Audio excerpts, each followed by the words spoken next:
And we are live on YouTube, and I'm going to let everybody in.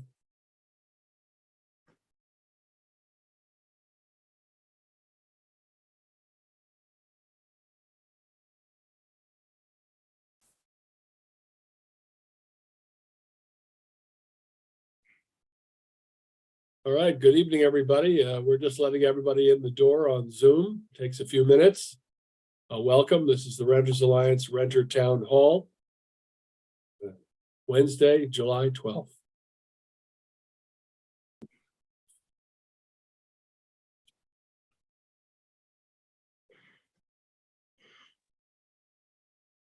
If you're just joining us, this is the Renters Alliance Renter Town Hall.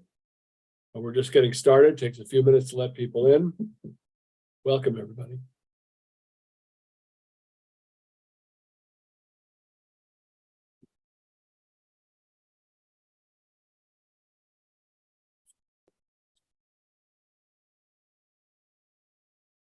We'll get started in just a couple of minutes. Welcome, everybody. This is the Renters Alliance Renter Town Hall.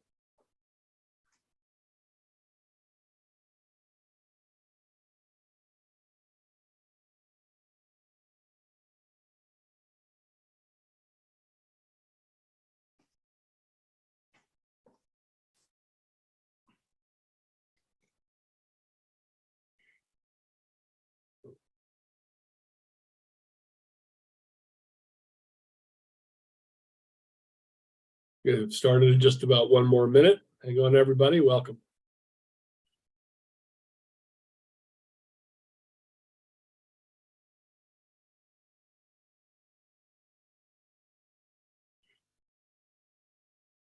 Okay, let's get started.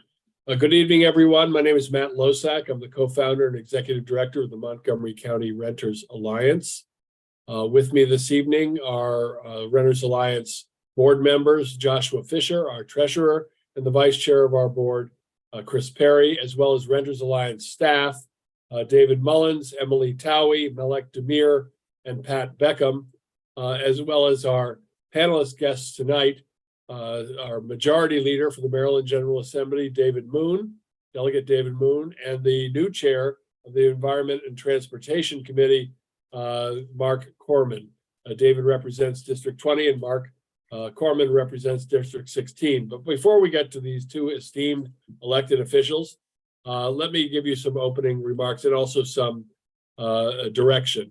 If you have any questions or concerns, we ask you to put them in the chat. Our staff will be monitoring the chat to ensure that your questions and concerns are answered. We usually get to all of them, but if we don't, you can always contact us at info@rentersalliance.org, and we will follow up with any questions or concerns or complicated questions or concerns we can't get to in this call. Obviously, we expect you all to be civil and ask polite questions if you can. We know there's a lot of passion out there these days. So I want to open up with some remarks about where we are in rent stabilization in Montgomery County. There is a bill that is moving its way through the county council that is expected to be voted on Tuesday. The bill, as it was voted out of the Planning, Housing, and Parks Committee a week or so ago, would cover all renters in Montgomery County. Has a formula of 3% plus the CPI, the Consumer Price Index, but with a cap of 6%. It would also exempt new investment in building for at least 15 years. Now, that bill has not happened yet, so that sounds okay to us. But until it's voted on in its final form, it is not law. And even if it were voted on Tuesday, it's not likely to become actual law for several months after that. There are some concerns that have been raised today that we are learning about the discussions taking place in the council. We understand that there are possibly 4 poison amendments that may derail or at least upend the support for this legislation, and we are deeply concerned about it.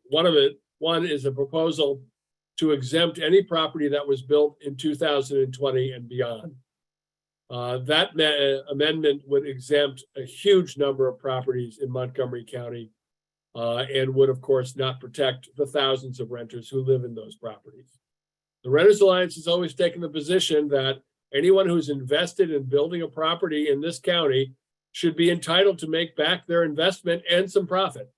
So if any property that's been built in the last 10 or 15 or even 20 years can demonstrate that they haven't made back their initial investment and some money, I think that's worthy to consider. But it is not likely that a arbitrary going back to 2020 makes any sense and would exempt a huge number of properties and all of the tenants who live in those properties from rent stabilization protection.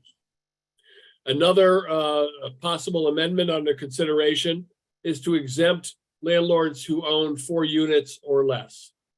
I know there's some sympathy out there for smaller landlords and how dear the rent is for them in terms of their retirement or whatever. First, let me say that smaller landlords represent a huge number of tenants in Montgomery County, over 25%. That's the first thing. The second thing, it is a fallacy in our view that a small landlord has any different responsibility than any other landlord who leases a home to a tenant or a family to live in Montgomery County. Every landlord, small or large, should offer a rental home at a rent that includes a profit margin and enough money to cover their overhead. We agree that they should be able to keep up with their legitimately related overhead expenses and to increase rent to cover that. But their profit margin should remain the same.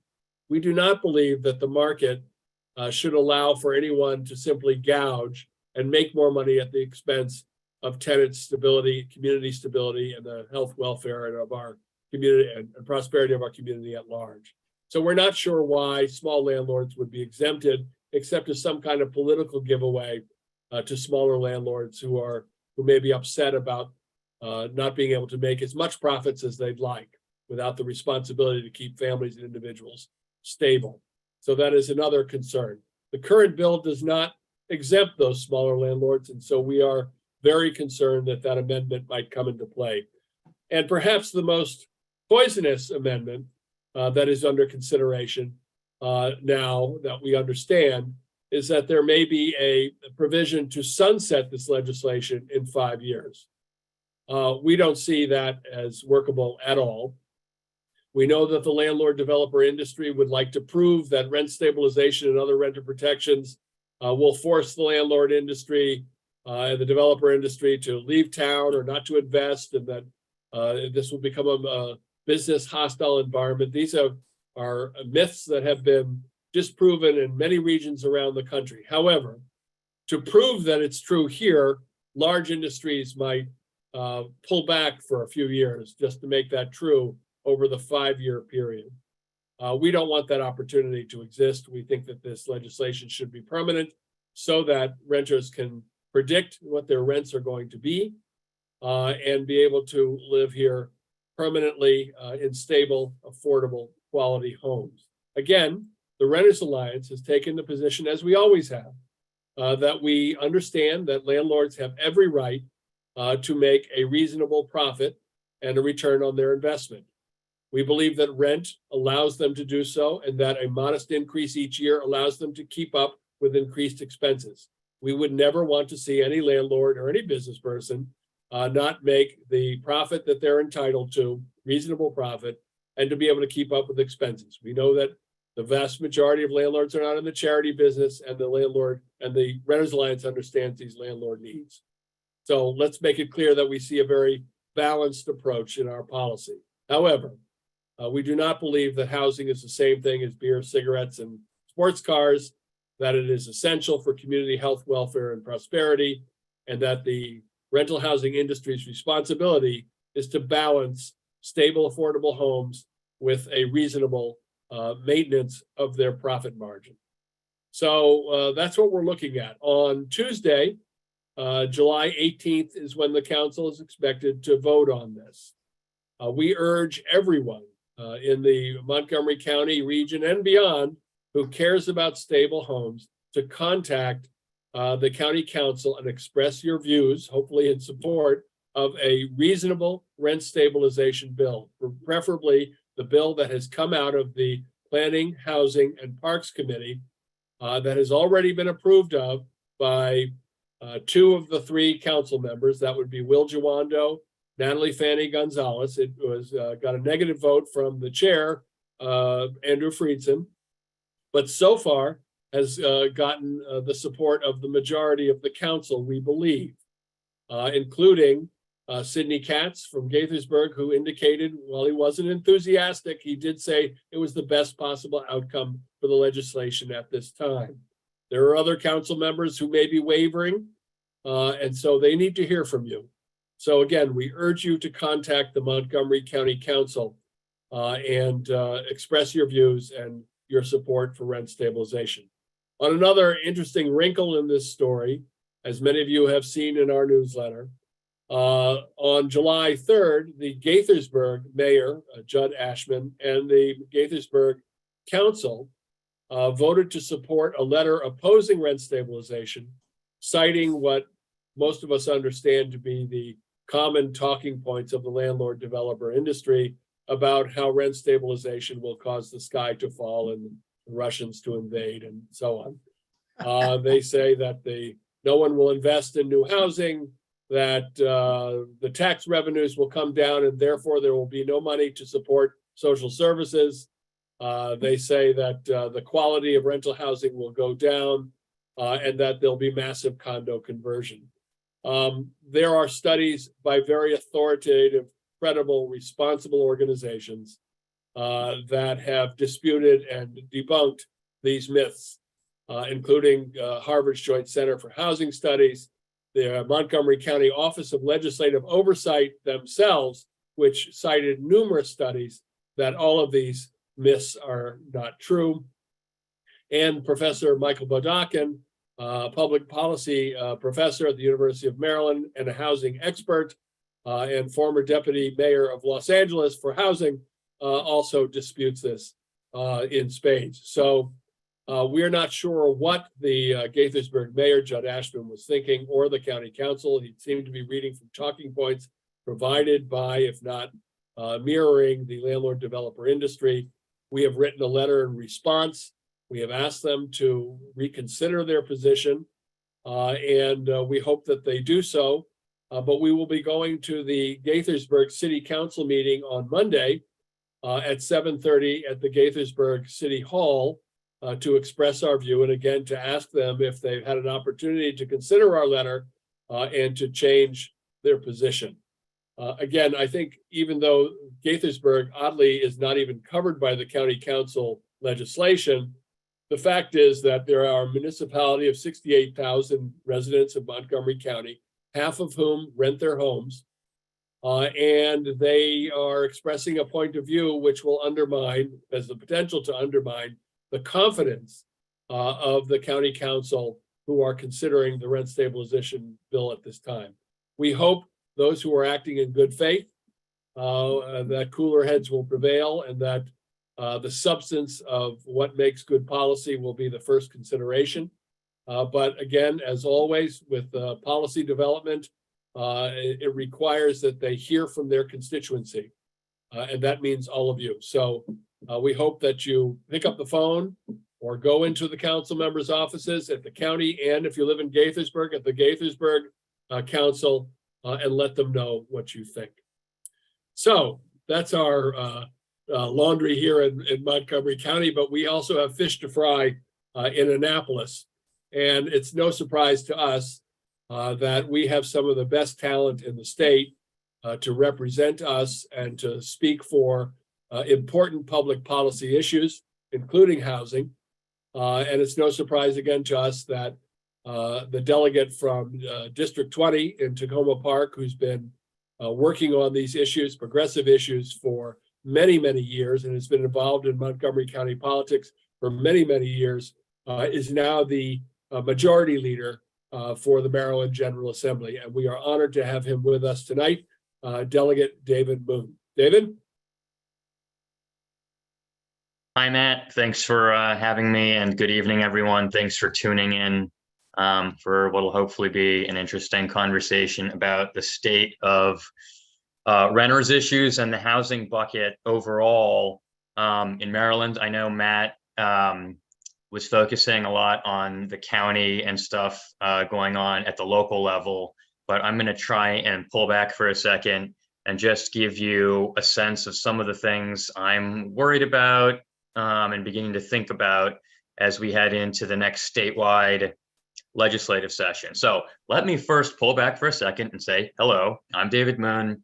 I just finished my 9th year as an elected member of the Maryland House of Delegates. My district goes basically from the DC and Prince George's border in Montgomery County on that Silver Spring Tacoma Park side, all the way up north to about Hillendale, White Oak, and some of Colesville.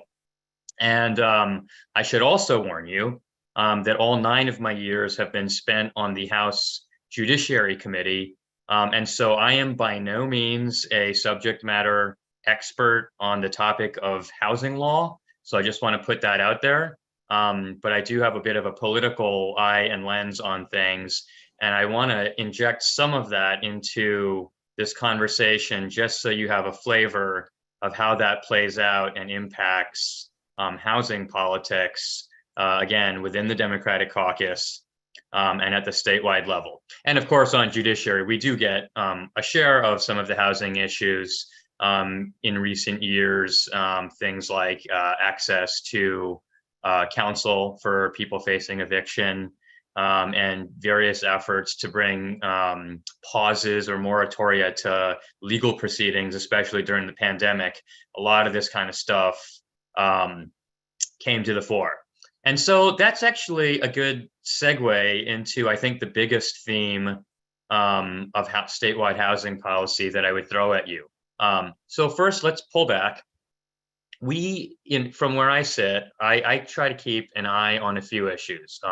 There's obviously preserving existing housing, affordable housing in particular, and the ability of people to stay where they currently live.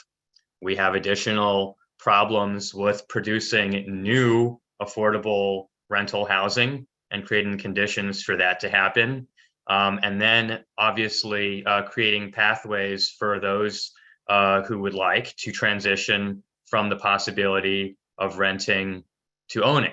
Now you take all of that and all of the costs associated with some of it, and you layer on some other things that we've had to deal with in recent years, which is ensuring the adequate safety of rental housing. And with everything, especially in my neck of the woods, going from faulty gas infrastructure and building explosions to the lack of sprinkler systems and retrofitting for safety upgrades that have put lives at real risk here. And so we have a lot of issues we're trying to deal with. So that's the overall picture. So as this has played out year over year, I've seen some interesting things. I just want to give you a very quick run through of topics that we've had, and some of these we passed and some of these we didn't. But in the recent years, we've had huge debates about whether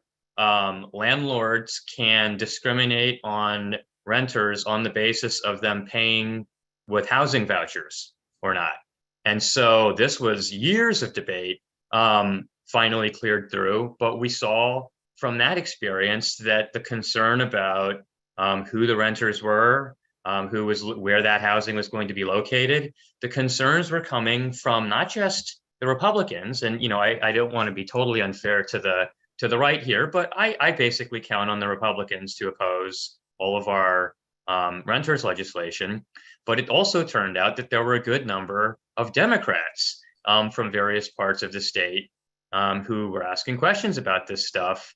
And so that one, though we got it done, had epic floor debates, intra-party floor debates. And so that's the context. We had additional debates in recent years about whether rural landlords should be required to test the well water they provide tenants. And we had one landlord, again, from the opposite party, get up on the floor and talk about how the numbers were off the charts for the water they were providing their tenant, but they didn't want to be made to test and have to put in an expensive water filter for that person that they were renting living quarters to. That was also a debate. In recent years, we had debates about whether renters should get penalized for calling 911 for assistance, maybe one or two too many times, and had to deal with this whole debate and what could possibly go wrong by subjecting renters to the possibility of losing their space to live in because they called for help if they were a victim of domestic violence or some other crime that was going on. Again, this was a floor debate. We had floor debates on every single one of these items. Many would think that these were no-brainer topics. So why do I say all this? You want to fast forward to new challenges and new policy initiatives. And we are sort of in ways we're in a better place, and in ways we're in a tougher place. So here's where we're in a better place. I'm a partisan. I'm a majority leader of a Democratic caucus. And I got pretty irritated with Larry Hogan vetoing some of my bills, including one to stop commercial landlords from taking the houses of their small business owners who weren't able to make all of their rent payments during the pandemic. And so our governor vetoed that, literally heading into the holidays when we were trying to protect people in that regard. So we have a new governor now, obviously. And so one of the questions Matt had posed that he had asked was, well, what does a majority leader do? And what's your new role going to be? I don't know. Mark Corman, who's speaking after me, might be able to answer this question better than I, because he is my immediate predecessor. But he can verify for you, and others can, that one thing I'm trying to do, I've been going around the state talking to my colleagues and advocates and trying to get a read on where people are at. But I came out of this saying, well, I have no idea what this new job is. And in some ways, it's what you make of it. But I at least want to use the opportunity to elevate issues that I think the majority party ought to have be working some position on. And housing was the first one that I put into my mind as something where I think there's so much conversation going on. I'm watching what all the other states are doing, and some are doing aggressive things, some are doing moderate things. I'm looking at what's going on in the region and in other counties. And again, this is, I'm popping out of the Montgomery lens and going to the statewide lens, and I'll throw a few data points at you. Prince George's County was talking about banning townhouses.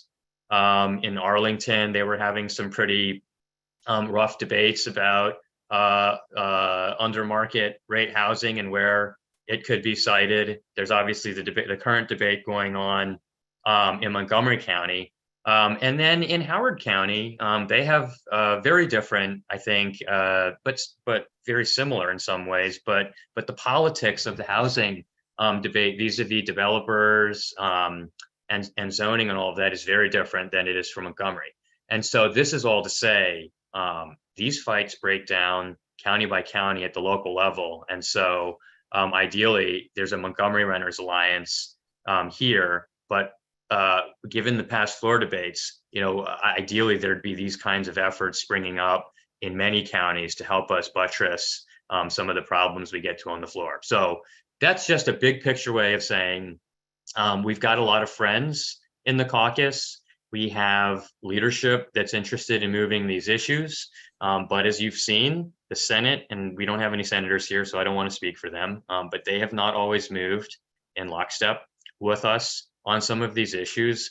And some of our friends from various counties have different views on this. And so some of it is just personal beliefs. And, we've got capitalists and socialists in the Democratic caucus alike. We also have landlords and renters alike in the Democratic caucus. And so people 100% bring their personal experiences to bear, for good or for bad, on these floor debates. So I'm sorry, I'll shut up there. And the final bit that I'll leave you with that Corman, Delegate Chair Corman, can probably also elaborate on quite a bit more, since he spent years on the Appropriations Committee staring at the money. But this is what I will throw at you. The pandemic, we had all that money to help renters stay in place. We have some permanent funds, 14 million or so a year that go to that kind of assistance. But the added boost we could do this year wasn't that much. And so I think everybody's on notice that the days of what I call the pandemic funny money appear to be quickly gone. So when people were sizing up the surplus last year, I can't say that's where we are. And the renters assistance is one of the first places we started to see the crimping of the money come in, and it meant other things like access to immigration counsel and things like that were short funded too. Part of the reason, just for everyone blames the politicians for not throwing enough money at this, we made some policy decisions, to expand the earned income tax credit to be this is a low income anti-poverty tax credit, to be one of the most generous in the nation, and then to make that permanent. And on top of that, we also made a policy decision to take kids who were eligible for free and reduced meals, but for whatever reason didn't know to apply. We went and used the information we had to enroll them anyway. So again, these are all anti-poverty measures that came with large price tags, and suddenly we're facing deficits into the out years. So again, I just want to temper expectations from everybody for how much money there is going to be to mess with affordable housing funds and things of that nature, without maybe tax increases being put on the table in the coming year or two. And you guys know how much the public loves tax increases. So I'll shut up there, pass the mic back over to Matt and Delegate Corman. Well, let me just throw in a reminder to everybody who's listening. If you have questions or concerns to raise with Delegate Moon or Delegate Corman when we get to him, please put them in the chat and we will get to that. But David, Delegate Moon, you mentioned the issue of no-brainers, and I know there are issues that are no-brainers, and there are people who are no-brainers. You have some no-brainers in the General Assembly, and you mentioned a wide spectrum of people who understand policy and those who do not, or be unfamiliar with certainly housing policy, fundamentals thereof. Would your role also include, because we haven't seen this a lot, the opportunity for you to caucus with members of the General Assembly to run sort of informational discussions on various policy, bringing in experts for those who are acting in good faith to learn about these critical issues and see whether or not we can raise the floor on good faith understanding of these things. We understand that there are some who you could tell them 2 + 2 = 4, and it's never going to add up to 4. But there are a lot out there who really just don't understand. Yeah, I think that's right. I mean, we've had both informal and formal caucuses or groupings of lawmakers that are interested in getting deeper dives on issues, especially when they're ones where Democrats end up debating amongst one another. We do like to look at some of that outside information to help us get up to speed. The other thing I'd say is, obviously we continue to have a churn of new members, and I just wouldn't sleep on this. But the important thing is, as I mentioned, I didn't go too far into this, but new governor to me is sort of a big deal on this. A lot of us are catching murmurs that the governor's team is themselves working on their own basket of housing policy initiatives. And as I was trying to make the case for setting the sort of House agenda with folks recently, I was very quickly reminded that the governor is the leader of the party at the moment, and we can expect that the governor's going to want to put his own stamp out there. And so to me, this is going to be an interesting moment, because I haven't quite heard too much from Governor Moore yet on sort of like what his take on housing policy is. But again, it's certainly, from where I sit, ought to be better than what Governor Hogan was trying to put forward, if anything at all. I don't even remember what the last governor's Well, agenda was. that was more on the negative side, not necessarily a zero. Yeah, that's right. Unfortunately for Governor Moore, that's not much of a comparison that he'll be an improvement. No, but but I hear that Jake Day is looking at stuff, and so I think it's a good time to feed different models, different ideas, what you're seeing in other communities and states, and try to see the governor, in some ways, that we have these like intra-party debates on stuff in a very real way, has the bully pulpit and can be not a tiebreaker, but the one setting policy agenda in a way that I think even like, committee chair or majority leader, whatever, we're actually really just one piece in this House caucus apparatus. But the governor, I think, has quite a bit of ability to help tilt policy conversations too. Yeah, we couldn't agree with you more on that, and pun intended. And when we had him for our gubernatorial debate, he indicated that he understood the issue of renters and was very supportive. But so far in the last session, it was crickets. So we're hoping we see something a little bit more substantial this time around, and we'll do all that we can to work with the governor and educate the governor on some of these policy issues. David, if you could stick around with us, and we might go back and forth between the two of you, but let me now introduce our other esteemed state delegate, and also say that, remind everybody that two of our board members, Delegate Vaughn Stewart and Delegate Janelle Wilkins, are also keenly aware of the experience and skill of both of these state delegates, and work closely with them, especially on housing. Say both of them send their best regards tonight. Both of them are at political events. But with us tonight is the District 16 state delegate with his own esteemed record, as David Moon points out. And so it is our honor and pleasure to welcome Mark Corbin. Thanks, Matt. It's great to be here with all of you. I'll say, going back about 10 years when David and I were first running, one of the first public events I went to was a sort of Renters Alliance town hall that you put together if you're running for office to get us on the record on these issues. So I remember that event very well. I remember one of my fellow candidates, Andrew Platt's camera wasn't working, so he didn't get a picture of me up there speaking about this stuff. So I don't know if there's any social media evidence that I was there, but in my memory, I assure you I was at your Renters Town Hall. I'll just briefly say about Leader Moon. Matt, in your introduction of him, you said you weren't surprised that he's now majority leader. Well, I have to say, if you roll back 10 years to that Renters Alliance town hall and it told me he was going to be majority leader, I would have been surprised. But I'm glad.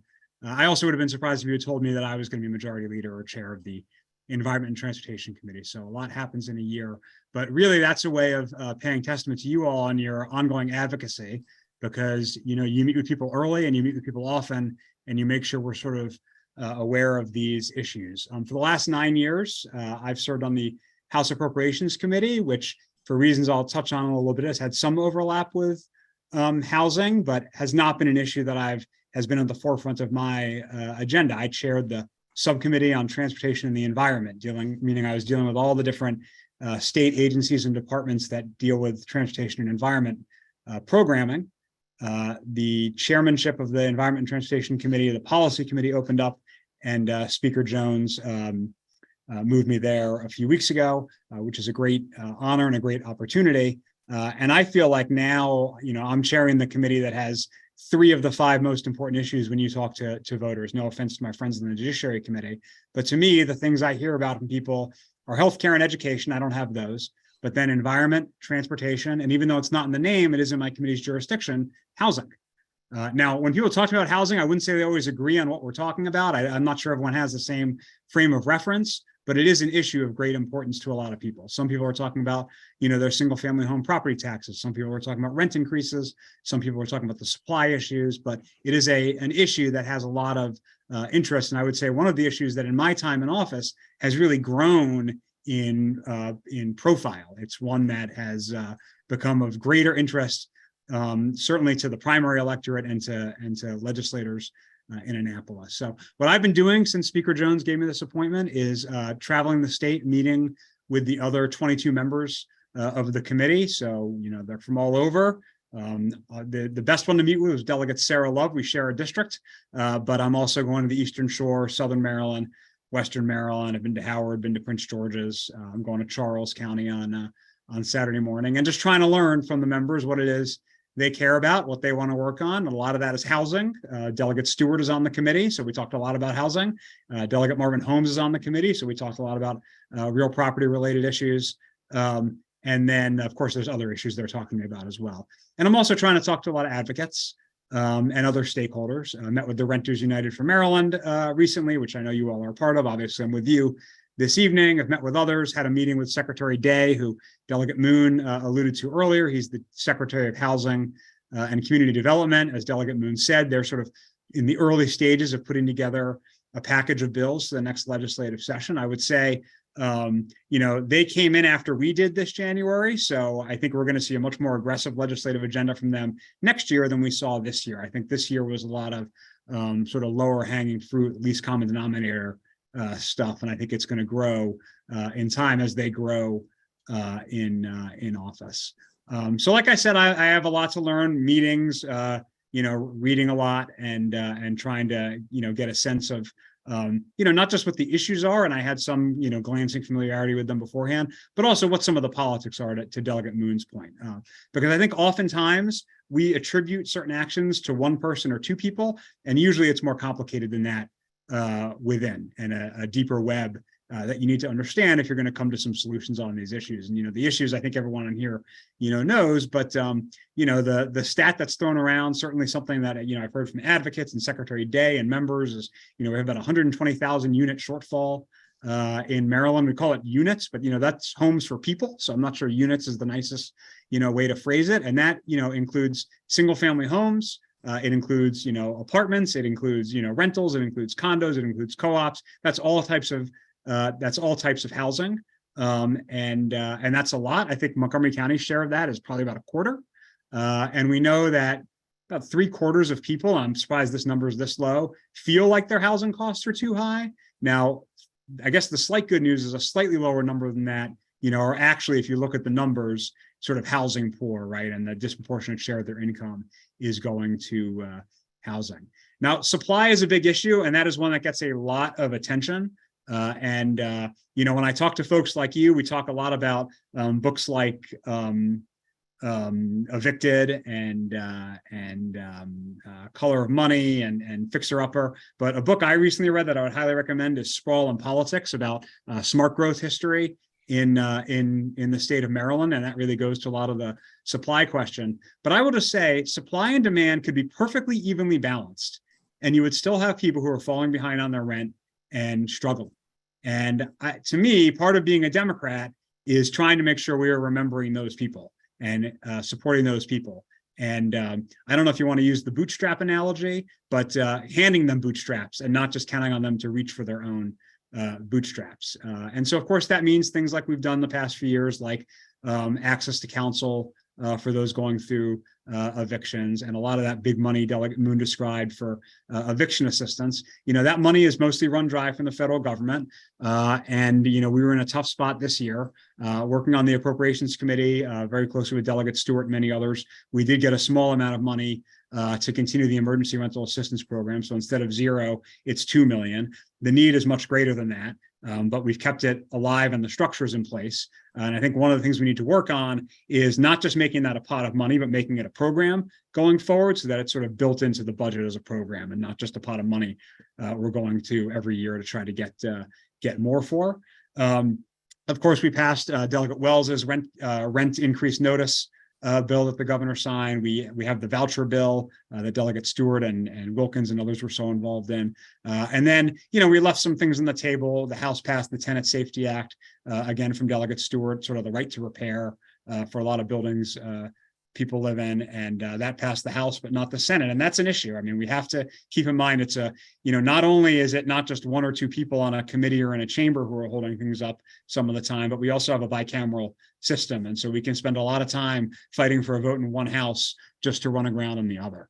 Now, I'll just get ahead of it on an issue that I know is very important to you all. That's been a big issue at the state level, which is just cause eviction. I've been involved in this issue for about 5 years and have, frankly, tried to support Delegate Wilkins in her work going back to 2018 when she late filed a local bill. And we had a very big fight in the delegation about whether or not to accept it, even for consideration. And both Delegate Moon and I voted to accept it for consideration. Then I spent that summer on a work group that Janelle sort of informally put together, Delegate Wilkins informally put together to try to build up support for that effort, spending a lot of time. I think we had field meetings in both Rockville and Silver Spring to educate ourselves and build up support. I voted for that bill, multiple times at the county delegation level, including when I was chair of the county delegation and making sure it got out. And obviously, and of course, Delegate Moon has been there every step of the way as well, as is, almost a unanimous vote from Montgomery County. Obviously, the bill hasn't proceeded. Now, some of you have a theory about why that is. And there's some validity to that theory, but that's not the only answer. And I've learned that very quickly these past couple of months talking to people about this bill now that I'm in the position I'm in. So my record on the bill is clear. So I think it should be, obvious how I sort of personally feel about the policy and, how I want to vote on this policy. But, my job right now, like I said, is to educate myself a little bit and figure out, what are the challenges, what are the choke points, and figure out how to work through that. Because bringing up the bill for a vote in a committee to have it voted down is not a good use of anyone's time. And frankly, jamming it through the House and having it die in the Senate may not be a good use of time either, although there could be some validity into doing that once. So got to figure out sort of the best course of action here and understand exactly what it is that's been holding it up, because it was not just one person with one issue. And I think Delegate Moon sort of touched on this a little bit, but there are many landlords in the House of Delegates. And in fact, the person who's my predecessor is not one of them. He's actually a renter, but he was not alone in his view on the issue. So, to be continued on that, but obviously I'm very well aware of your interest in it. As I said, I've been hearing about it for 10 years, so happy to discuss that or whatever else you'd like to bring up in the Q&A here, but appreciate the opportunity to present alongside my new majority leader. First of all, Delegate Corman, thank you very much for your support in all renter protection areas, especially on just cause, especially when it was a bit of a challenge to be supportive of it. That requires courage. It requires an understanding of policy. It requires moral fortitude, and we know you have it. I would point out that Kumar Barve, the former chair of your committee, is a renter now, and he's a CPA, and I believe many of his clients were some of those landlords who opposed. But whatever his motivation was, we never quite understood his opposition. But let me explain the bill that is before, was last year before that Janelle Wilkins put forward. And what it is was, first of all, just cause legislation, generally speaking, requires a landlord to automatically renew a lease to a tenant year in and year out, or term in and term out, whether it's a 1-year lease, a month-to-month lease, or a 2-year lease, with whatever the modest, hopefully reasonable rent increase is, unless there's a just cause reason not to do so. Just cause reasons include all of the reasons you would think, common sense, are reasons to evict somebody. So obviously, just cause, if you're not paying your rent, if you're in substantial violation of your lease, and then there's, of course, some business reasons. For example, a small landlord might be permanently taking a rental home off the market, or a small landlord might be wanting to rent that small apartment to an aged parent or to a child. And in those circumstances, those would be considered acceptable just causes. And the other might be some substantial renovation or some other construction that would make apartment homes uninhabitable for a length of time. So there's a lot of flexibility in that, but basically, if you're going to lease an apartment home in perpetuity, there is no understanding from our point of view why you would evict a single family or individual from that home if you intend to continue to collect rent, unless you've got some nefarious reason like they were trying to form a tenants association, or they're the wrong skin color, or they wanted to argue about why their rents are being raised so excessively, or some other pursuit of promised or required services. So unfortunately, renters across the state are extremely vulnerable to retaliatory eviction and other nefarious acts by irresponsible landlords. And the Just Cause would plug that hole. So Janelle's bill in particular does not even call for just cause across the state. What it calls for is the state to enable local jurisdictions to decide whether they'd like to enact just cause. Because, and both of Delegate Moon and Delegate Corman are both lawyers, so please correct me if I'm wrong, but it is my understanding that eviction law is state law, and in order to change state law, the state legislature must act.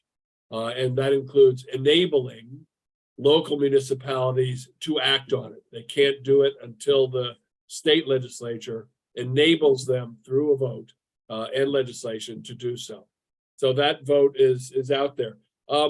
Delegate Corman and Delegate Moon, you both have alluded to a kind of a parallel housing policy discussion that's been going on, and I want to make sure it's clear to people who listen the differences that we have on this.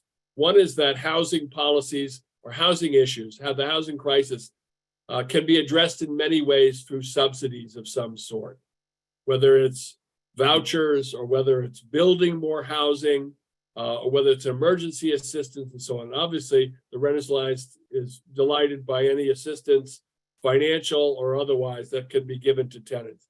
But we're very clear that that approach is no substitute for protecting the existing renters who live here now. That includes just cause. It includes moderating rent increases so that people aren't unfairly priced out of their homes. That includes beefing up and using code enforcement to make sure landlords are doing the right thing to maintain their properties and their habitability. That includes some of the things that Delegate Moon pointed out, but I didn't even know about the water clarification for the wells in your backyard. You would think, but those kinds of things also that protect the existing population of renters, which, by the way, is approaching 40% of the state of Maryland. And that mirrors a national statistic as well. Used to be, if you work for the post office, you could buy a house, have a couple of cars and a couple of cat and a dog and a house and garden. That house in Montgomery County is out of reach for working families now. So increasing numbers of people are moving into rental housing, not as a temporary place, but as a permanent place to live. And that's not the only reason, economics. It's also about transportation, being closer to work, entertainment, healthcare, and so on. So Delegate Corman, you mentioned some of the other complicating factors in the committee other than opposition by the committee chair. Can you go into it a little bit more about what you're seeing as the subtleties in your committee that might be challenges down the road? Yeah, first of all, let me just say there's a lot of reason people rent. I mean, I know renters who rent because it's flexible and, you know, they want the ability to move housing and potentially move cities. And so there's a lot of reasons people rent. It's not necessarily that everybody wants the pipeline of, you know, going from a rental to owning their own home. Some people just don't want that. And that's fine. It's the same way not everyone needs to go to college. Some people don't want to do that. They want to, you know, learn a trade or do something else. So we should have public policy that is flexible, because not everyone wants the same job at the post office, house, and cat and a dog, or whatever Matt's explanation was. I don't want to get too much into sort of some of the, complexities. It's just to say that it was not one person who had concerns and questions about the bill. And I do think education and further discussion will help. To your question to Delegate Moon about how we all can educate ourselves on things. We actually, as he said, do quite a bit of that actually already. When Delegate Moon and I first got there, the leadership actually held these brown bag lunches on a lot of policy issues. A number of informal groups that Delegate Moon's been a part of, have met over the years to trade information. We have a transit caucus that we built out to try to get more information about that in the General Assembly. So we do quite a bit of that. And I think this is an effort that would, benefit from that further. I would say Delegate Stewart's been a tremendous resource statewide in educating people on a lot of this stuff. And even, when we have the bills that do get to the floor, it's really a master's course watching him debate people on it, because he just brings so much knowledge and talent to it. So I think education will help. But my only point was, it wasn't just one person. And of course, we know a little bit about that because there was a recorded vote, as you know, a couple of years ago on one of the bills. And, I don't think that recorded vote went as the sponsor of the bill, wanted it to go. And I don't just mean because it didn't pass. I mean, even beyond that. And so there's work to do on that policy. I'll just say one more thing about it more substantively than just sort of the politics and process of it, which is, I don't think you said this, Matt, but I think it's worth noting, like how many other jurisdictions do it, including Washington, D.C., which in my district, I'm District 16, right on the D.C. border, sort of west of Delegate Moon's district. It's a lot of the same property owners. A lot of the rental buildings are owned by the same companies in D.C. and Montgomery County, in DC and Maryland. So it's hard to see why it's such a struggle to live with it in Maryland, and why they fight it so hard when most of those same property owners are dealing with it in DC. And I've been frankly trying to get some understanding of that, because it's kind of mystifying me. But there's many other jurisdictions, including at least 2 states, Matt, correct me if I'm wrong, I think New Jersey and Washington State are the 2 states that do it, but then a bunch of other cities. I believe New York and California also have it. And, Okay. We're seeing it pop up in a number of other places too. It is a common piece of renter protection in places where we've had long-standing renter communities. This is the other phenomenon that maybe goes to your point, Delegate Corman, about the sort of macro culture issue that's involved with getting legislation passed, other than a single person being an obstacle. That Montgomery County and Maryland are really not renter states. They haven't been until the last 30 or 40 years. And so this was the house and garden rural state for Washington, D.C., with the exception of Baltimore City. And so there was plenty of housing, and there wasn't the intensity of the need for policy like there is now. Bethesda, Silver Spring, Rockville are now small cities. And as I say, when we started this in 2007, we were about 23% renter, and now we're closing in on 40% renter. So the circumstances have changed in a big way for the state of Maryland. And so the mentality of folks who once had sort of carte blanche to do whatever they wanted, but also didn't have the demand for housing and competition for housing that has increased the market value on these rental apartments so much that it has coaxed many renters to become landlords to become irresponsible in terms of rent increases. So that's happening in a lot of places too. But places like New York and New Jersey and California, Chicago, Seattle, and other places with long-standing renter communities have also had long-standing renter protections. And we hope Maryland catches up. Maryland, I should also point out, is the #1 eviction filing state in the country because of our eviction filing fee being so low, something that Attorney General Frost raised as an issue and may be coming back as a concern. But David, did you want to join in and based on Delegate Corman's remarks and add anything? Yeah, I mean, just a couple bits of context. So, here's I don't want this to all be totally negative and like, oh my God, nothing happened. So here's a little bit of the upside to this, if I can find one at all. And it's that as we have these conversations and fights, there are committee debates, there's floor debates, there's debates within the Montgomery County delegation. But the good news is, I really do believe the politics of housing advances. It really does. And so you talk about the numbers approaching 40 or whatever % of the state population, but that does really begin to reflect into the politics. And there are more people talking about these as priority issues now than they were before.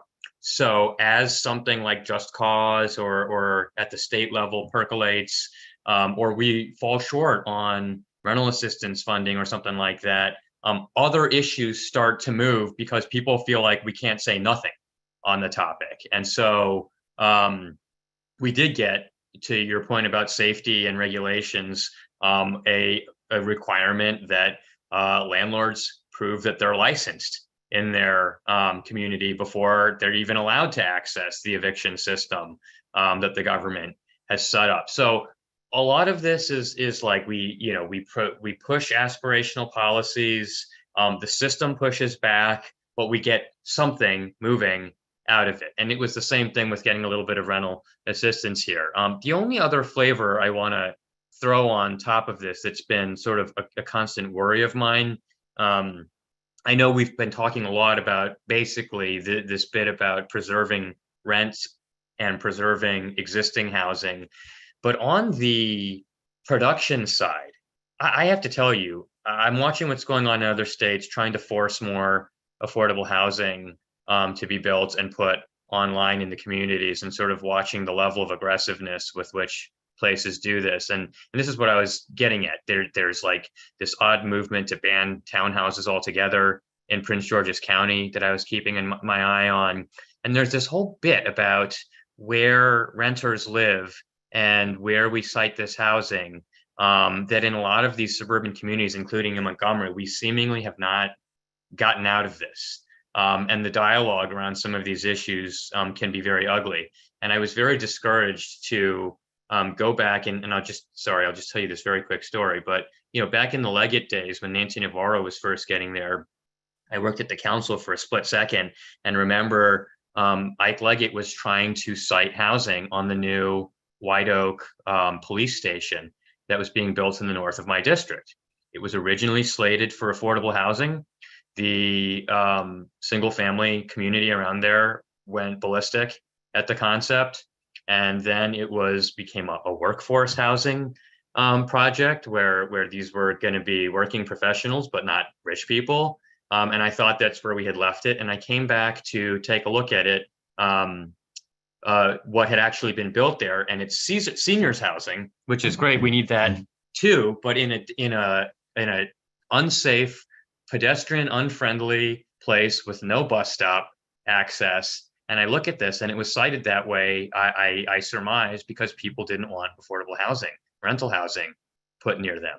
And so somehow we've got to get out of this problem as a part of this political solution. But I'm seeing a lot of, as with this overall topic, a lot of resistance from various pockets in the state. So that's why I say there's preserving existing housing, there's putting new affordable rentals online, and there's making safety and the pipeline of money there to keep people housed if they're in a precarious situation. And somehow we got to keep the politics of all of this moving and swimming in the same direction. But again, I am optimistic with how things are going. Well, we are certainly grateful for both of you and your work and your thoughtful work and your new leadership roles. And your potential to influence our new governor and educate him on the things he needs to understand about housing policy. Again, we are concerned about the only policy being put forward is building our way out of these problems. We're not sure that that's we have no problem with building more housing, but the idea that the landlord developer industry is going to flood the market with enough housing to bring prices down just doesn't seem very realistic to us. And studies have shown that what's being built is actually at the higher end of the market. It isn't really looking at working in low-income families very much. So we think parallel policies need to be put in place, build away, but also protect the existing population so that they can keep their homes. We all have to keep in mind that if we don't do this, what will be the costs to our kids in schools, to senior citizens and their health, to increased crime rates, the lost prosperity by people who don't invest in their communities when they know they're not stable. So with that, do we staff folks, do we have any questions for our leadership delegates? I had a Just Cause related question earlier. I think it got touched on. I think someone was wondering, we heard about the committee, but if it makes it out of committee, I think they were wondering how Delegate Wilkins' bill might fare in the General Assembly, if either delegate had a comment on that. And if you could, Delegate Corman, explain what would happen if it does get out of committee for those of us who don't know how the sausage factory works. Yeah, no, that's exactly what I was going to do. So we're very different than Congress. So in Congress, a bill passes out of committee and then you may never see it again. In the General Assembly, it's very different. A bill gets passed out of committee. It goes on a report from that committee with a number of other bills to the House floor. And absent a very strange situation, and the leader and I can tell you a couple of war stories, but absent a very strange situation, it will then pass the body it's been reported out to. So if a bill is on a House committee report, it will pass the House of Delegates. If a bill is on a Senate committee report, it will pass the Senate. It doesn't mean it's going to pass in the other chamber, but it would pass that chamber. There are examples of that not happening. That doesn't mean there wouldn't be significant debate and potentially amendments on the floor around it. And I think a bill like this would not be one that would just sort of slip by. You know, you all are very focused on these issues. They're very important. I don't want to dissuade you from that, but I would just encourage you to sort of, if you ever get the chance, tune into the website, because we're streamed live now, and watch the proceedings.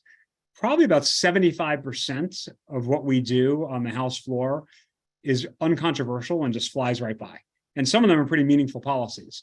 But members have the right to get up on any bill and ask questions and propose amendments. And that happens oftentimes. If it's a bill that the majority party supports, you know, we can beat all that back. Other times it gets a little bit more complicated and people are a little bit more divided on it. And it's not a clear party line vote. But generally speaking, if a bill gets out of committee in that chamber, it's going to pass that chamber. Then what happens in the other chamber on the other side, like I said, we're bicameral, you know, that's where it gets more complicated. You know, we are in a position now where I'm a little less worried about what then happens if it passes both chambers and goes to the second floor. But we had 8 years where that was a serious consideration too, where it wasn't just enough to pass a bill. We had to be ready to pass it twice and count higher because we needed to be ready for veto overrides. We're in a little bit of a different situation now. But you know, still the governor has a rule too. I would also point out that it seems that we will have a co-sponsor for this particular bill in the Senate. I'll wait till the co-sponsor is publicly the co-sponsor, but then we will see the bill run parallel tracks through the Judicial Proceedings Committee in the Senate, and then hopefully a parallel successful track. I don't want to be overly optimistic. I'm too old for that. But we are hopeful that each year brings some improvement and greater awareness of these policies. I know, Delegate Corman, you said that sometimes it's not worth it if we think it's going to fail. But then we look at the civil rights movement and other things that took decades. And I think with each year, in my experience, I've been doing this now almost 20 years, there was a time when we would bring up renter protection issues and literally get laughed in our faces. And now we're talking about a rent stabilization bill before the county council. We have gotten the support with your help and Delegate Moon's help, the vast majority of the county delegation. We got the county executive and we got the county council speaking, as well as the Maryland Association of Counties and Prince George's County and others. So each year, this bill has gotten more and more understanding and has moved forward, even though it has not crossed the finish line yet. So I'm hoping, again, with your assistance and leadership, that, and of course, as you point out, we're so proud of him, Delegate Vaughn Stewart's eloquence on this issue, and of course, Delegate Janelle Wilkins' steadfast persistence in moving this bill and others, that we might see more progress this year. Yeah, I mean, let me just add on whether or not to have a vote. You know, it's very context dependent. And a lot of times, as I tried to say, we pass a bill once out of the House for that term and say, Senate, now it's your term. We've made it clear we can pass this bill anytime. And I'm not talking about housing bills. I'm talking about more broadly. A good example, some of you might be interested in, is collective bargaining rights for community college faculty. That is one that the House passed once and said, Senate, we're waiting for you. And about 5 years later, the Senate said, okay, we're ready. And we said, great, send it over. And then we passed it right away. We've done, you know, other things like that. It just sort of depends on the context. Yeah, the wheels of justice turn slowly. Staff and folks, anything else for our esteemed delegates? Yeah, Mark, could you give us a cite on that book that you mentioned earlier in the evening?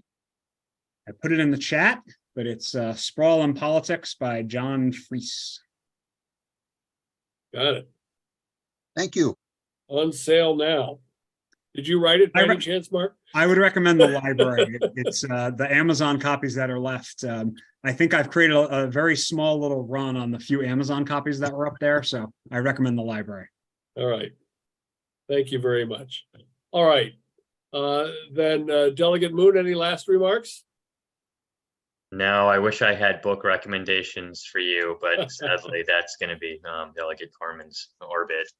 So no, just thanks for having me. And I like nerding out on these housing issues. So appreciate you keeping us going on this. Well, you're our champion nerd, and we appreciate it. We will back you every step of the way, and we wish both of you much success. And without sounding too dramatic, but we are really depending on both of you. We are seeing some real terrible situations for renters. We are seeing a forced migration of working and low-income families from our region and the state. And it is as bad as your imagination can conjure for people forced out of their homes. So with that, thank you very much, and we wish you all well. You're welcome to stay, but we also know that you are hard at work and other things. So if you have to bow out, good night.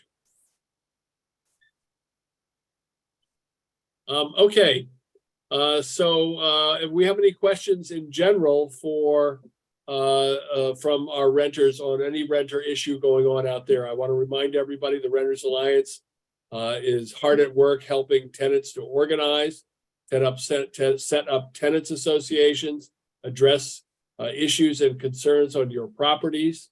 If you are in a dispute with your landlord, we urge you, of course, first to contact your property manager or landlord and address that concern. But if you find that they're not being responsive to you, whether it's a maintenance issue or whether they're not providing you with promised or required services or abiding by the lease that you signed or some other dispute, we are here to help.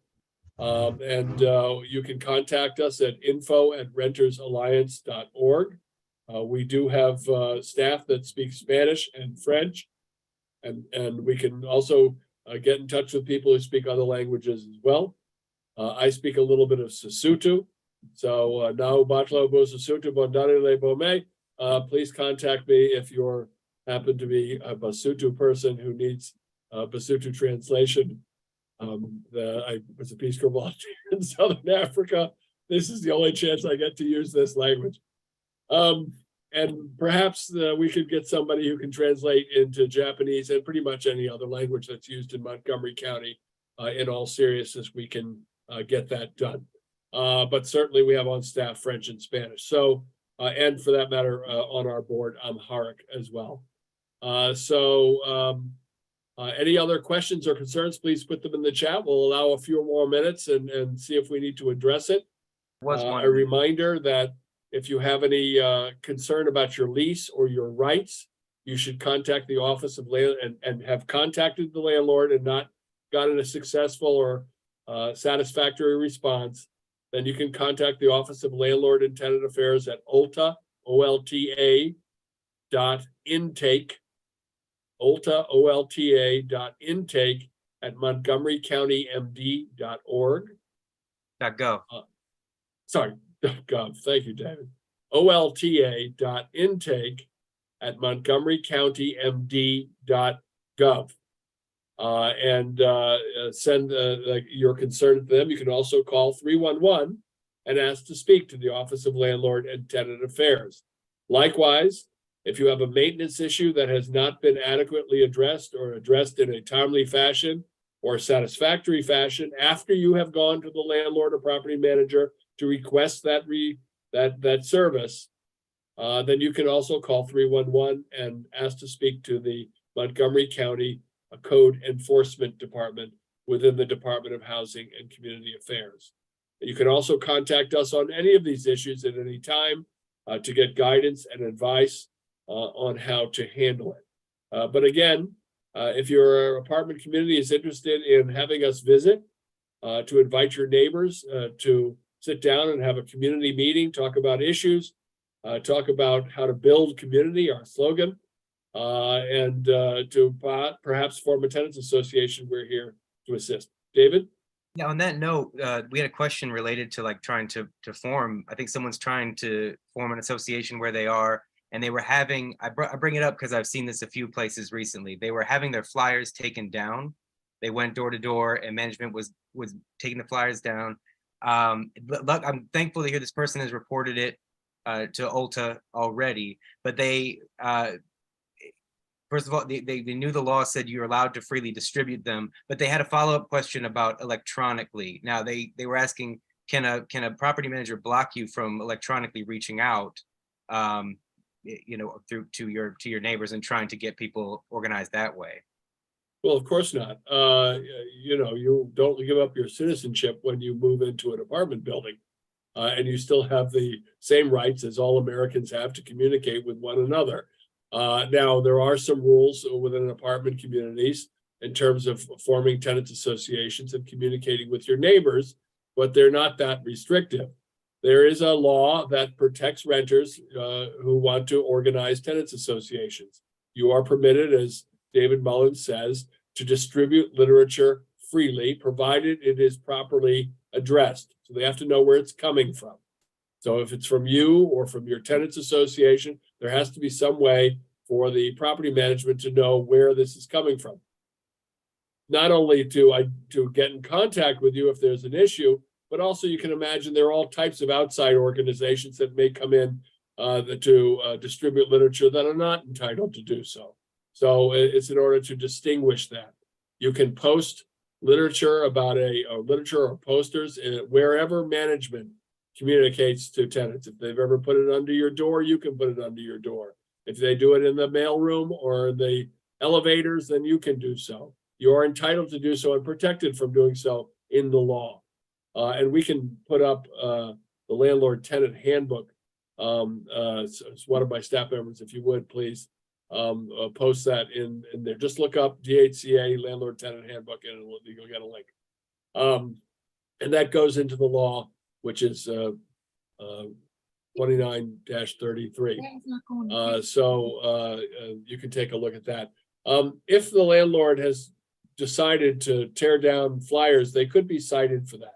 First thing to do, obviously, is to go to the property manager and tell him you can't do that. Please don't tear down our signs. Please don't do that. And see if they just don't understand the law. And then you can provide them with the section of the landlord tenant handbook that does that. That outlines the law. If they are still refusing to allow you to do that, then we urge you to file a complaint with the Office of Landlord and Tenant Affairs, and we'd like to know about it too. So please contact us. Some properties we know are a little bit notorious in this regard. Most properties is because the property managers that turn over all the time just don't know the law and are not able to assist. As far as electronically communicating with one another, well, the only issue that I imagine it would come up on is if there is an internal listserv that the property management owns themselves.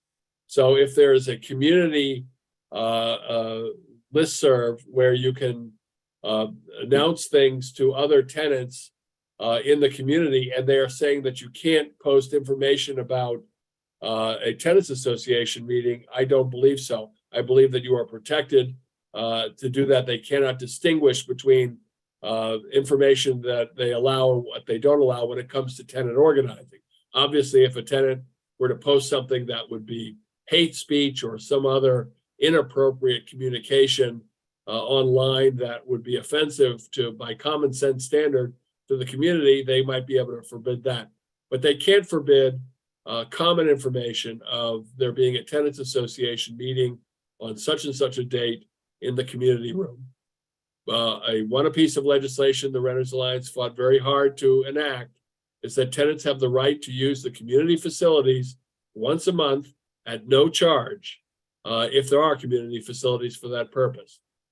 So if you have any issue and you want to set up a tenants association, want to use that community facility and they're getting a pushback for that, let us know, we'll help. I also wanted to acknowledge the conversation, and we're seeing in the chat about how hard a lot of folks are struggling to keep up on rent. People are talking about themselves and their neighbors in here. And we had some then specific questions about the county's benefits. Emily clarified that the current way of emergency rental assistance is only available if you have a judgment from housing court already. And prior to that, this assistance is not available. However, I wanted to add on a couple things. There is I think it's called the RAP program. So Rental assistance program. if you're over a certain age and or if you have a disability, if you're a senior citizen, I think that, and you're also facing eviction, then there is an ongoing payment that may apply separate from emergency rental assistance. But the same thing, you want to call 311 to ask about that too. And then the last thing is that our municipalities that we mentioned earlier, Gaithersburg and Rockville, can sometimes have separate funding. I know in Gaithersburg, you have to have a judgment there as well, but that's separate from the county, additional funds that you would want to apply for if you live in Gaithersburg or Rockville or Tacoma Park, excuse me. So I see a question about the RAP program. I will put that link in right now. Great. That's a good point too, David, that a reminder that Gaithersburg City, Rockville City, and Tacoma Park City are independent municipalities within the county, and their housing laws are not subject to the Montgomery County housing laws. So code enforcement in Gaithersburg is enforced by the Gaithersburg Housing Department. Same thing in Rockville. Fortunately for folks in Tacoma Park, they have a contract with the county to enforce housing code. And so in many ways, Tacoma Park's code enforcement is the county. But in Rockville and Gaithersburg, they are independent. And as I mentioned earlier in this discussion, we're having quite an issue with the Gaithersburg mayor and council in terms of their posture regarding renter protections, particularly rent stabilization. Josh Fisher, our treasurer, any other comments on Gaithersburg, since you are also with David Mullins on the Commission of Landlord and Tenant Affairs for Gaithersburg? Yeah, we are. There's a public hearing this Monday at 7:30 at City Hall, 31 South Summit Avenue, Gaithersburg, Maryland, where we will be, where we're trying to organize tenants to come out and speak in favor of rent stabilization in the city of Gaithersburg. Again, 7:30 Monday at City Hall, 31 South Summit Avenue, Gaithersburg, Maryland, where we will be organizing tenants to speak at public comments or at the public comments for passing rent stabilization in the city of Gaithersburg. Noted. Thank you, Josh. I just want to also point out that for the folks in the who put questions in Q&A, though we asked you to put them in the chat, but to Ms. Kitts, these rent increases are outrageous. They are what we are deeply concerned about. I will point out that while the current rent stabilization bill has a cap of 6%, which is a lot of money for a lot of people, 6%, 7% can price people out of their homes, 8%, 9%. Of course, 13 to 47% is just beyond the pale.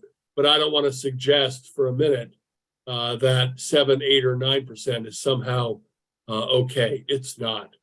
Nobody's getting that kind of pay increase. Persons on Social Security are not getting that kind of Social Security increase. People on fixed incomes are not getting those kinds of increases. And we oppose profit gouging of any kind, especially for rental housing. Anything else, folks? All right, well, then I want to thank everybody, particularly our two panelists, the new majority leader, Delegate David Moon of District 20, and the new chair of the Environment and Transportation Committee of the Maryland General Assembly, which oversees housing, Delegate Mark Corman of District 16, for their leadership and for their knowledge of these issues, and hopefully for their ability to educate their colleagues and our governor about what needs to be done for Montgomery County and for Maryland's renter community. So with that, I'll say thank you to everybody. No further comments? All right, well, yeah, that was it. So thank you, everybody, and good night.